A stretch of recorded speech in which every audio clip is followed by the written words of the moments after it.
Mẹ số là khối nhưng chúng sẽ so sáng mà bị rộng SC 34 ngày nay nhưng bỏធ្វើលំហាត់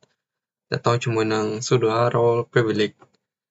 នៅក្នុងលំហាត់ដែរជាដំបូងយើងមើលទៅលើ structure ដែលលោកគ្រូបានឲ្យគឺយើងត្រូវបង្កើតក្រុម student យើងត្រូវមាន3ក្រុមគឺក្រុម student teacher ហើយនិង junior admin ដោយក្នុងនោះមាន user ចំនួនមួយដូចនៅក្នុងក្រុម student គឺយើងមាន student 1នៅក្នុងក្រុម teacher យើងមាន teacher 1ក្រុមjunior យើងមាន admin 1អញ្ចឹងកុំឲ្យពេលយូរយើងចូលមកដល់ការចាប់ផ្ដើម project របស់យើងដោយដំបូងយើងត្រូវឆែកទៅមើលលើ service របស់យើងថាយើងបាន enable ឲ្យហើយនឹង start service ហើយនឹងនៅយើងឆែកទៅលើ3ដោយសារលំហាត់យើងធ្វើទាក់ទងជាមួយនឹង SH MySQL ហើយនឹងengine ដើម្បីឆែកបានយើងត្រូវវាយ command sudo system ctl stat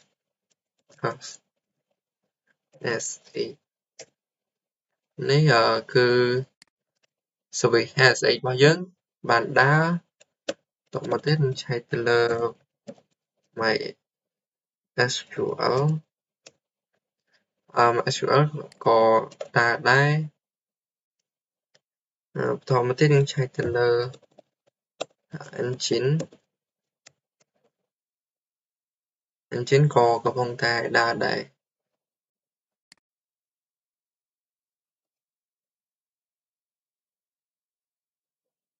បន្តមកទៀតយើងត្រូវចូលទៅ set rule ឲ្យយើងចូលទៅមើល rule របស់គ្រប់មួយដែលយើងប្រើ command sudo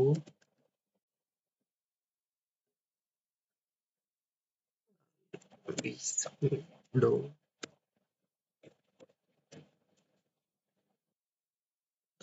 f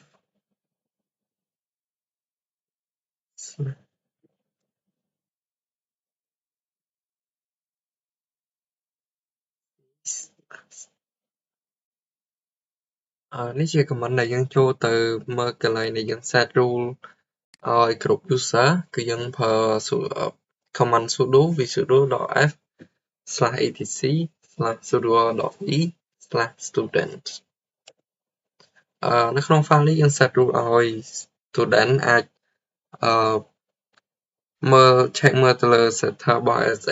sh setter របស់ MySQL ហើយនិង setter របស់ engine ហើយយើងចេញមកវិញយើងចូលទៅឆែកមើលមួយទៀតគឺរបស់ teacher យើងបាន set rule រួចរាល់ហើយនៅក្នុងgroup teacher នេះគឺយើង set rule ឲ្យការមើល setter ទៅលើ service 3នេះគឺ sh MySQL ហើយ engine ដោយមិនបាច់ប្រើ password ទេហើយសម្រាប់ command ដើម្បី restart service ទាំង3នេះគឺយើងប្រើ password ដោយឲ្យ user គាត់ចូល password ទើបអាច restart បានតមកទៀតយើងចូលទៅមើលក្រុម junior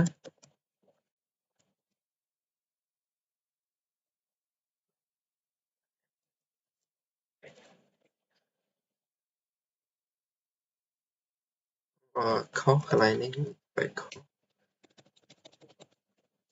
គឺ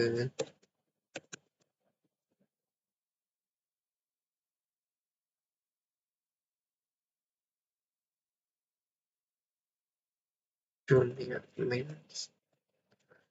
នៅក្នុងក្រុម admin នេះគឺ user អាចalias command អាចបង្កើត command ខ្លួនឯងបានហើយអាចធ្វើការ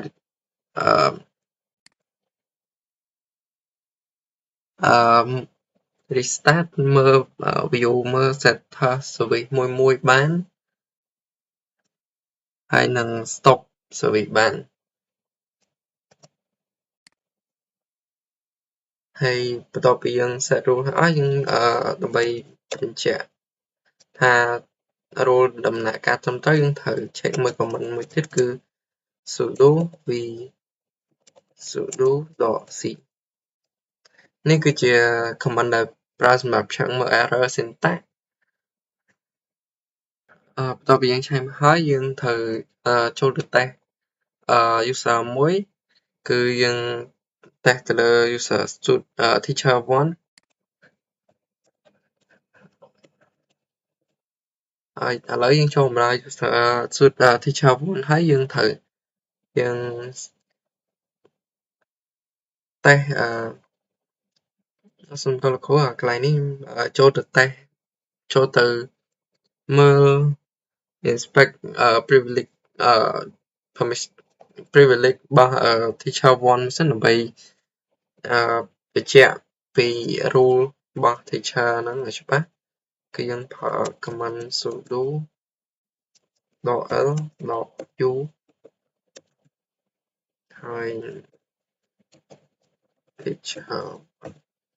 នេះគឺគាត់មានសិទ្ធទាំង6នេះគឺមួយ setter service ទាំង3ហើយនិង restart ឥឡូវយើង test ទៅលើការview setter service មុនគេគឺយើងធ្វើឲ្យបែបនេះ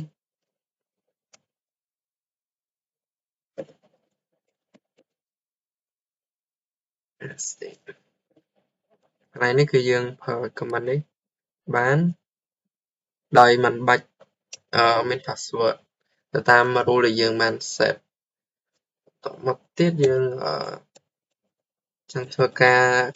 restart គឺយើងត្រូវ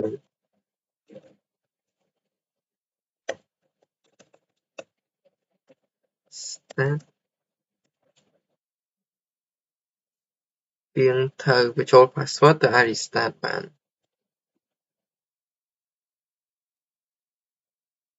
កន្លែងនេះដោយសារយើងវាយ command ខុស